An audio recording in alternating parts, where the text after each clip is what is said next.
Hello and welcome to MLW Confusion.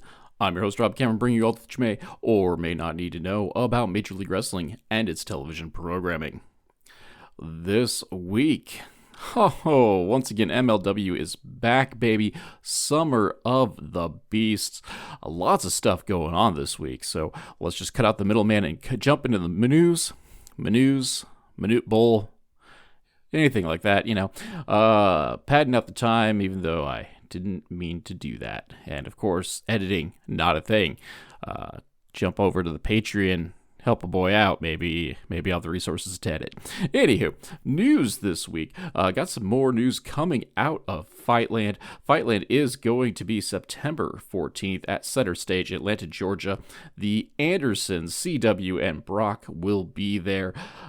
They are going to be in the BN Sports taping portion of the show. No opponent named quite yet. Maybe they'll do what they did this time around and, wait till like the week before the show and announce it. But then again, 2 weeks before the next show, and we don't really have a card set up either. So, almost everything will be 1 week before the show outside of the Opera Cup spoilers. That being said, speaking of the Opera Cup spoilers being part of the show, we'll get to that here in a bit. But the only other match announced so far is for the World Heavyweight Championship as Satoshi Kojima defends against Mads Krul Kruger. It also has been announced this week that MLW is returning to New York City Melrose Ballroom for MLW One Shot. That is going to be December 5th. Tickets go on sale Tuesday. This coming Tuesday, or at least it should be this coming Tuesday, depending on when you listen to this here review. Anyway, so that's going to be the news of the week. That was quick. I don't know about painless, but it was at least quick.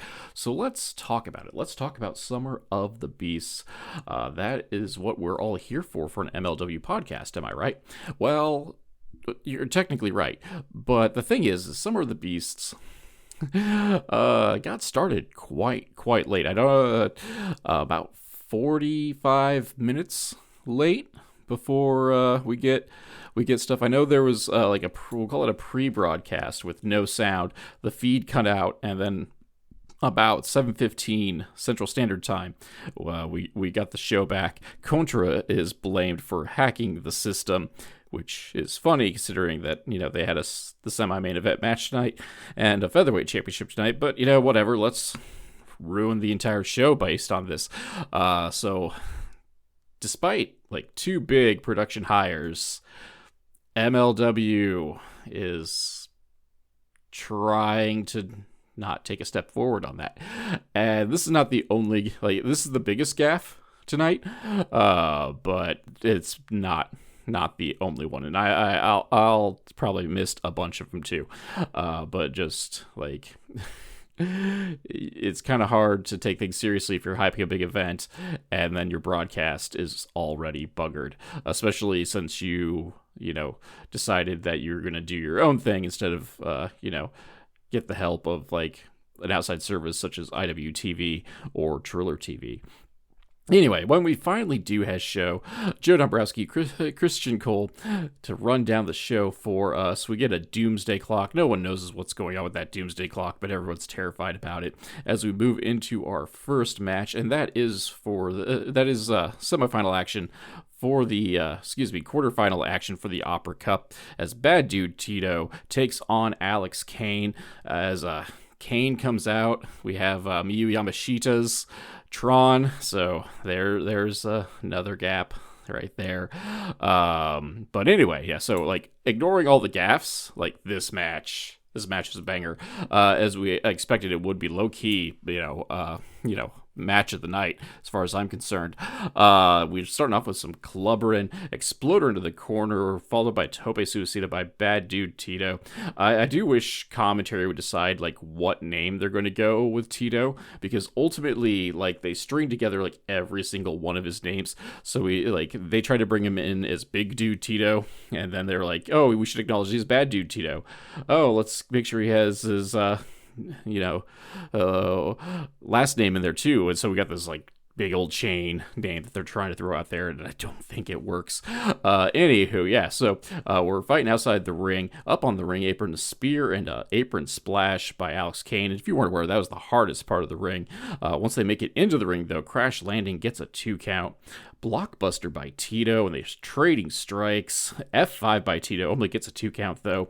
Mark of Kane by Alex Kane gets a 2 count as well. They're trading big meaty men throws. Both sets of straps have coming down. Kane locks in the fade to black. Tito bounces off the ropes, probably passing out in the process, as we get the Bret Hart Roddy Piper WrestleMania 8 finish, as Bad Dude Tito gets the shock pinfall over Alex Kane. And, well, there's goes my bracket. My bracket is now busted, because I was expecting Alex Kane to make it to the finals, and that didn't happen. So, man, Beaumont, you let me down, man.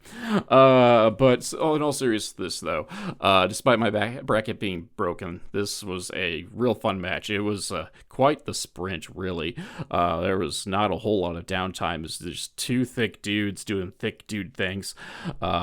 For the entertainment of the crowd. So Bad Dude Tito moves along in the tournament. Kane continues to, continues to be kind of rudderless in MLW since losing the title. And so hopefully, despite his loss in the Opera Cup tournament, things will be turning around for him soon. Backstage, our favorite fast food breakfast sandwich finds our world heavyweight champion Satoshi Kojima. We're going to have a bitch-ass Contra Fest, because that is the thing we're getting over now. Our next match of the evening is for the Featherweight Championship, as Janai Kai takes on Anako from Stardom.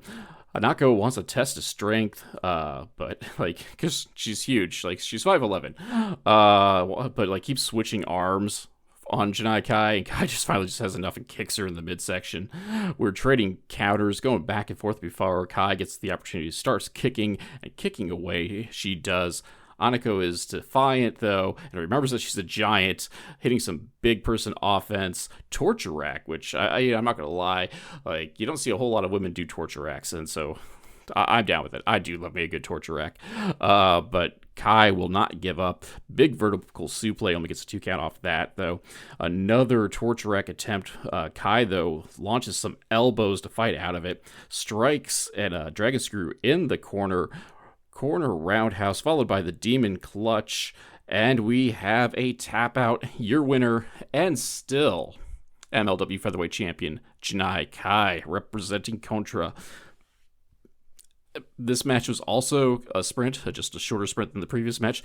Nothing inherently wrong with it. We got to get the debut for Anako, and she's decent. 2 years into the business, though, so she needs a little bit more seasoning as far as I'm concerned, but otherwise there's nothing inherently wrong with this match. It was short, it was sweet, did what it needed to do, put Kai in a little bit of trouble by a much larger opponent, because you don't get to see that terribly often, at least in MLW, by the way. We get another Doomsday Clock. We are still confused as to why this thing is existing. Commentary is terrified once again, as Mr. St. Laurent and Filthy Tom Lawler come out for their match. They're ready to run down the New York City crowd as a mega TJP appears. Here we go. We got some graps, ladies and gentlemen. Lots of graps before things break down into strikes. MSL tries to grab the legs of TJP, offering a distraction. Lawler, though, off this distraction, starts focusing on TJP's left leg with a heel hook in the ropes, followed up by a half crab in the turnbuckle. MSL helps Lawler with some submissions. Referee catches him at one point. Instead of doing anything about it, the ref just gets in St. Laurent's face, and St. Laurent kisses him on the forehead. I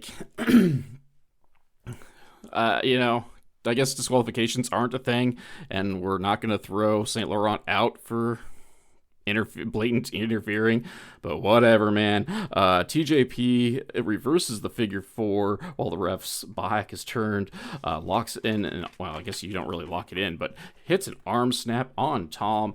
So really kind of picking up things for TJP at this point. We get a fight on the turnbuckle. We get a modified Kimura lock on the top turnbuckle, followed up by an Eye of the Hurricane. Lawler counters back with a DVD and a spiked tombstone piledriver. Only gets a 2 count off of that, much to my chagrin. TJP counters a big knee into a standing octopus, but a rope break solves that problem. Mamba Splash only gets 2, followed up by a Regal Stretch.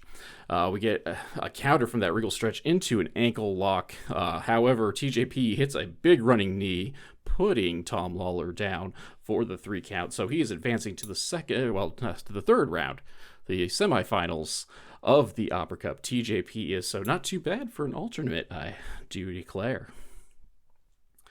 Contra is in theory backstage. They're kind of trying to cut a promo, at least Mads Kruger is, but we just keep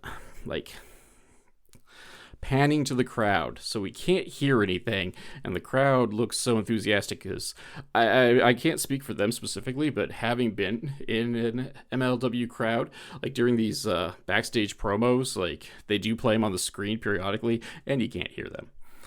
So the crowd probably had no bloody clue what was going on, which means we had no bloody clue what was going on either. So more Doomsday Clock. That's what we're doing. More Doomsday Clock. All right, more Doomsday Clock. Followed up by our favorite fast food breakfast sandwich taking on Matthew Riddle without the Fawns this time around. And my monitor went out. According to the internet, the feed didn't go out, so it must have been just my monitor. But I'm told this breakfast sandwich won again, because of course he did, because there is no God as we move along. Selena De La Renta is at her Poppy's pad in an undisclosed location. They're having a baby moon. I'm not sure that was a thing, but it's Selena De La Renta, so obviously if it's bougie, it's a thing. Back ringside, we have the victorious BRG with Bobby Fish. He is taking on the intrepid traveler, Paul London, making his return to MLW after 20 years or so. BRG promises sweet victory here tonight. However, London thwarts back turn sneak attack before the bell rings, if you will. That was a mouthful that I had no clue where that was going, because scripts aren't a thing on this show either. London remains one step ahead of BRG until Fish gets in for a distraction. Sweet victory clothesline gets a 2 count for BRG. Deadly drive and a big boot as London mounts his comeback. Fish grabs London, but BRG is back body dropped over the top rope onto Fish. Fish gets a suicide dive for his efforts. BRG cuts London off the top rope. However, they start fighting, going back and forth. BRG is sent off the top rope face first, Gourdbuster style. Starts to stand up, but he's all bent over and mushroom stomp. Thank you, JR. Paul London hits the mushroom stomp over the supine, and BRG to pick up the victory. We're not done here, but I'm just going to throw in my quick thoughts here on this.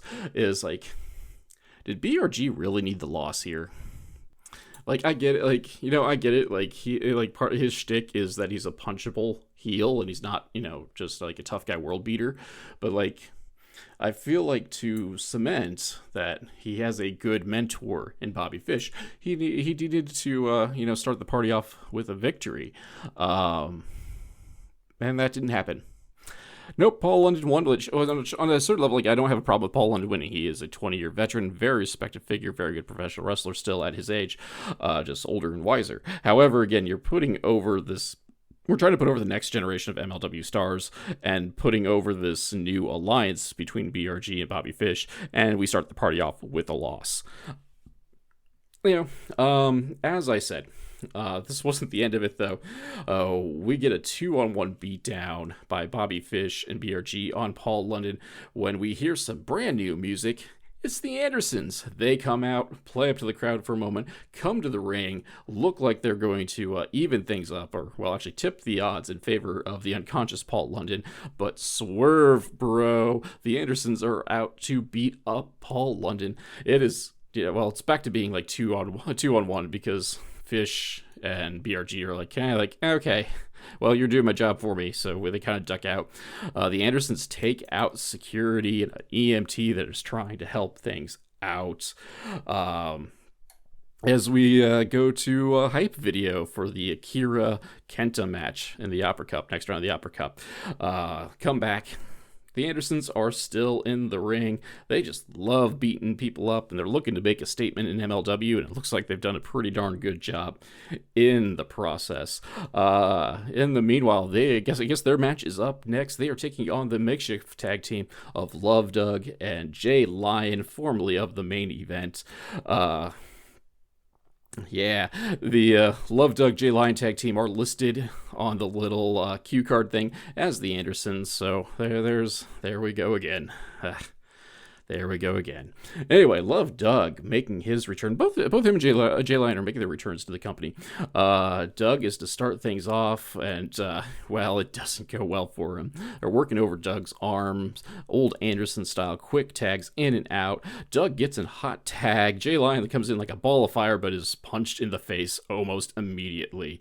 Slingshot by Brock into a C.W. Anderson super kick. Gets the 3 count. Yeah, I mean, this match was everything you'd expect it to be. We kind of expected this to be a squash, and that's exactly what it was, which makes me sad because I'm a fan of both Love Doug and Jay Lion. But, you're putting over the new team in the Andersons, and it looks like we're getting faux horsemen in here in the team of BRG and Bobby Fish with the Andersons. The Andersons go up on stage. All 4 gentlemen hang out for a moment before we get a Fightland promo. All right, so let's take an opportunity here. Take a pause for the cause. Get yourself an energy drink, and I don't know, buy a coffee machine via the link below. Or if you're a WWE merch person, I also got an affiliate link for that too. So be sure to check those things out. Links in the comments, of course. And I'll be back. Un momento. If you're like me, sometimes you need a pick-me-up to get you through the day. I drink Ray's Energy for that pickup. Ray's comes in a bunch of different flavors, and more recently Italian Ice, which is great, by the way. And it contains no sugar, so there's no crash after you drink it. And, really, best of all, if you go through me and go to wetrepsports.com, use my code CASS, you get 15% off your order. So, also, be like Cass, drink Ray's Energy. Alright, we are back, and it is time for Akira versus Kenta Opera Cup quarterfinal action. Kenta starts off the party doing his best Memphis shtick before going for the sneak attack from behind, but this really doesn't last terribly long, and we finally get some good graps. We're going back and forth with Kenta taking over. Big power slam for 2. Akira is defiant, likes to take him some chops, take him some slaps, eats a kick and a neck breaker though in the process. Sleeper hold leads to tangling in the ropes. Kenta hits a rope-hung DDT for a 2 count. Akira fires up. They get some strikes. We're going back and forth.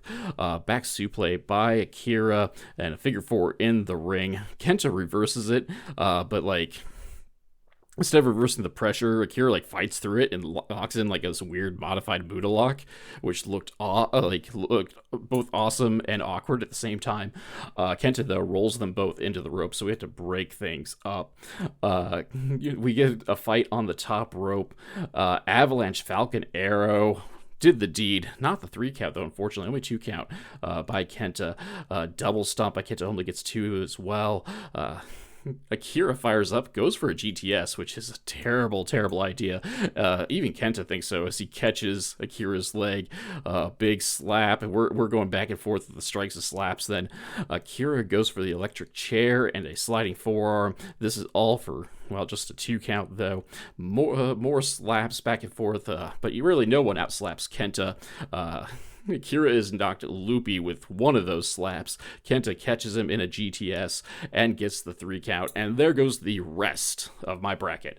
I'm just gonna give up now on this whole thing. Fantasy football season starting, and I bet I lost that already as well. Anyway, but that being said, I like the Kane Tito match. This match was also pretty solid. I think it ran a little long, relied too heavily on just the slapping each other back and forth thing, so I think that kind of got tiresome, or I just got tired. I'm not sure which, probably the latter. But really, it was a solid match overall. They're really trying to put over Kira's never say die attitude, but they really should have him, never say die and maybe win a match. I know, like, at a certain level, I know wins and losses don't matter if you tell the right story, but, like, I'm not seeing, like, the big victory for Akira in a way that's going to be meaningful for him. So I don't know where they're going with Akira right now, outside of showing that he can take a beating and lose a match. You know who else could do that? Barry Horowitz. Anyway, yeah, so sarcasm aside, we get some more Doomsday Clock action in. It's 8 minutes. Allegedly 8 minutes is left, so thank goodness we can just be done with it, because they're really hammering the Doomsday Clock, which really didn't have any continuity up until tonight anyway. But it looks like our scramble matches next is Jimmy Lloyd battles the debuting LSG, Little Guido, and the returning Nolo Kitano. Like, we're starting off hot and heavy anyway. Everyone's getting their stuff in. We're going outside. Jimmy Lloyd goes for a tope suicida and catches more guardrail than he does LSG. Nolo decides he wants to have a dive too, so he's doing that. Guido is teasing that he might dive when the Doomsday Clock hits 0. And lo and behold, I mean, I know some people expected this, but as a whole, like, it's a pretty darn big deal, as Donovan Dijak appears. Dijak. Either way, he is hijacking the show, so business is about to pick up, except that MSL's coming out with them, so business is back down. Dijak just takes out everybody. The match is thrown out. Gets on the mic, just kind of puts down the entire MLW roster with the Dijak hijack. But it looks like he's a member of WTF, so WTF has got themselves a shot in the arm. Curious to see how long that lasts, though, because despite all the star power involved in WTF, there's just not a whole lot going on with it. But in the end, though, having Dijak there is a pretty big effing deal. We're going to go pretty much like almost straight into our next match as they're cleaning up the mess as Contra takes on Cozy Max for the MLW Tag Team Championships. Contra attacks before the bell, as is expected, and things like breaks down immediately. We do finally get Okamura and Ikuro Kwan in as the bell rings. Mostly Kwan taking on the attack, but an elevated cutter by Okamura levels things off. At least for temporarily speaking, things break down again, and they're just brawling around the ring. Go back in the ring with Kwan in control. Suzuki tags in and is no-selling forearms before targeting Okamura's arm. Okamura gets away from Kwan and tags in Kojima. Machine Gun chops for everyone, but he's cut off going to the top rope. Why he's going up the top rope, I have no idea. Get some strikes traded between Suzuki and Kojima. That ends with a cozy cutter. Okamura tags in blindly. The champs double team Kwan, and Suzuki. Kwan breaks up a pin. Suzuki then locks in a rear naked choke on Okamura, goes for a Gotch-style pile driver, but that attempt is thwarted. Okamura is ultimately misted, gets hit with the Gotch pile driver. 1, 2, 3, and new MLW Tag Team Champions, Contra. Mads Kruger and Janai Kai are out. Okamura just wanders off to the back, just sneaks off, and no one seems to care or notice this as our champion Satoshi Kojima is beaten down after the fact. Contra stands tall with all the titles that they have available to them raised high in the air. And I mean, this match was as good as it could be with, 3 50-year-old guys and Ikuro Kwan. But it was chaotic at various points. We finally got the titles off Cozy Max. It's cool that they took the titles to Mexico, but otherwise there was really no reason for them to have the belts, despite the fact that I'm a big Satoshi Kojima fan. But seriously though, Okamura just left the beatdown. Didn't even try to help Kojima, so I have no clue what's going on with that. Okamura's a terrible friend. I'd hit him with a lariat or something. He's been hanging out with Manders too long. That's my excuse. All right. That being said, though, it is time for our main event of the evening. Opera Cup quarterfinals as Mistico takes on Atlantis Jr. We are starting off back and forth. Good lucha things. Atlantis, though, playing up the Rudo. We do go outside. Mistico is dropped face first on the ring apron. Hardest part of the ring. Remember, Michinoku driver number 2 gets 2 by Atlantis.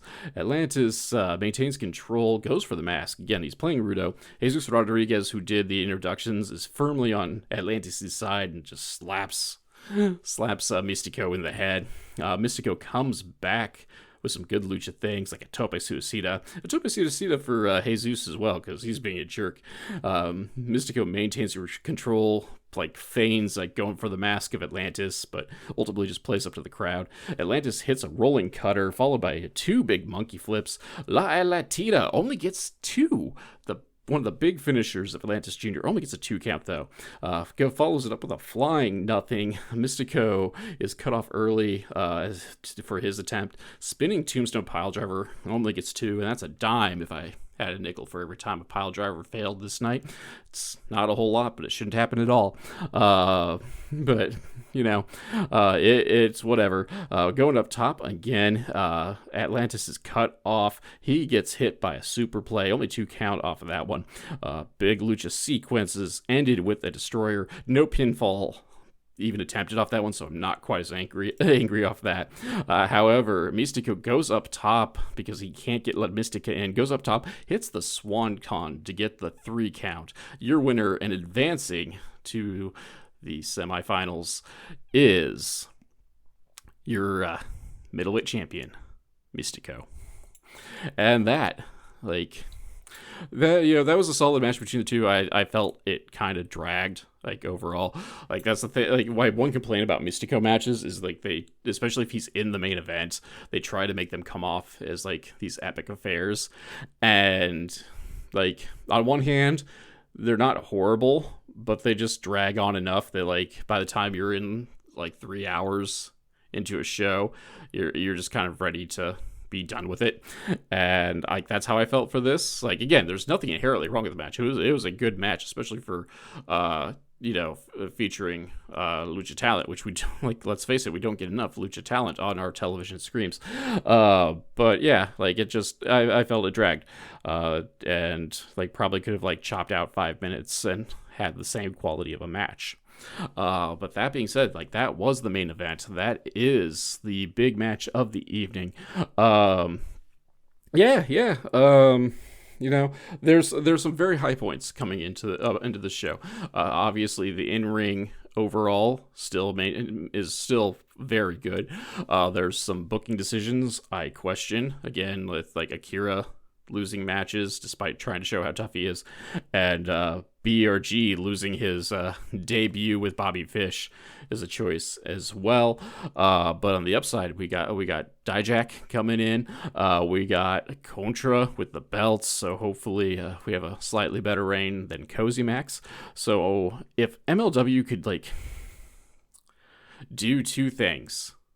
Okay, they could do lots of things. I've written a whole article at We Like Sports for that, so check it out, WeLikeSportsPC.com. You're going to have to hit the search bar because I wrote this article 6 months ago. But yeah, if MLW, the big thing they got to do right now is fix their production.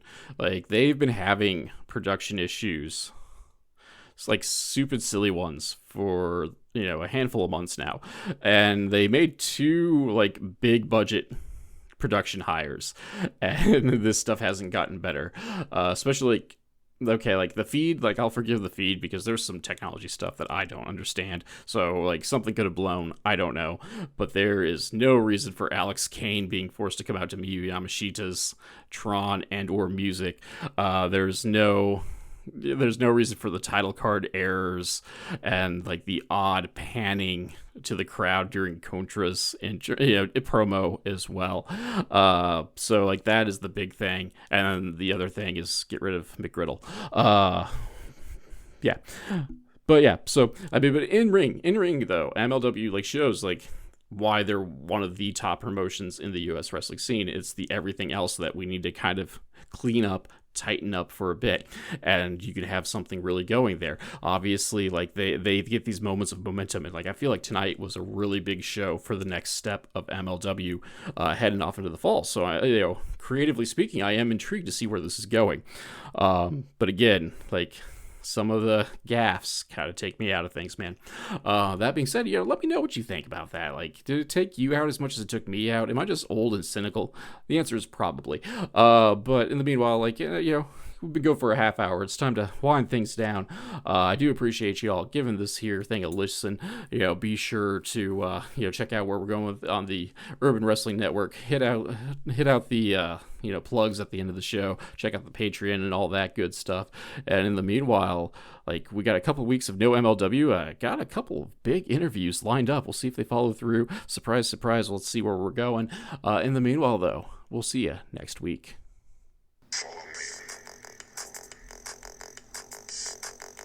MLW Confusion is a weekly podcast that is written and performed by Rob Kammer and hosted by Spotify for podcasters. MLW Confusion is part of the Urban Wrestling Network, and you can check them out and check out the Major League Pod on YouTube at Urban Wrestling NW. The background music for this section is Ruined by Day, performed by Alan Schroeder. If you enjoyed this podcast and would like to support, please like, subscribe, and tell your friends, family, and enemies. Leaving a review is also helpful. Word of mouth of advertisement is very important for small podcasts such as this. Social media links can be found in the description, but Twitter and Instagram are at the Nova of Cass, TheNovaOfCass, and Facebook is at MLW Confusion, all one word. If you'd like to support monetarily and help upgrade my equipment, please check out my virtual chip jar at ko-fi.com/Casanova. Or if you prefer more bang for your buck, you can go to patreon.com/Casanova, CASSONOVA, where for as little as $2, backers get access to the podcast early and without those pesky ads, plus other exclusive content. So join the crew that is headed up by Keith Wynn, Alan Schroeder, Alex McCarthy, and Elenia, and check it out. You can also find t-shirts, coffee mugs, and other merch at the Confusion Podcast on Teespring. Also, be sure to check out the description to find some affiliate links for, WWE merch, coffee machines, ice makers, and much more. For business inquiries such as ads and sponsorships, please email rzkammer, that's Kamerer, at comcast.net. Thank you for listening.